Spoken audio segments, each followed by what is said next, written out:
a tribute to my ancestors is doing this on the water here, and being able to provide a platform for the traditional owners here. Hi, my name is Simon Thornelli. I'm the Managing Director of Saltwater Eco Tours here in Mooloolaba. So we're at the wharf, Mooloolaba, the beautiful Sunshine Coast on Kabi Kabi or Gubbi Gubbi Country.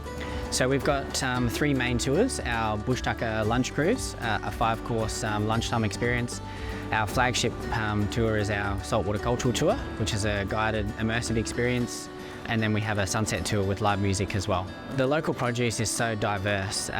It's amazing what we have here. So our menu normally comprises of seasonal ingredients. So we love our finger lime, our lemon myrtle, and a lot of these ingredients we pair with our cocktails and our drinks and things like that as well. So we use the famous Mooloolaba prawns. We use spanner crab. Sometimes we use some of the fresh fish here and a ceviche. We do a scallop ceviche as well with a finger lime.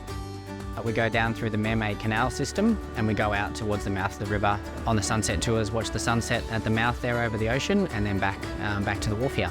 Our way of connecting to our visitors is offering an experience, an opportunity to connect with indigenous elders of this area. So taking our visitors on a journey through the river and talking about the family stories and the history of this area. It's really unique. It's something that you wouldn't be able to experience anywhere else.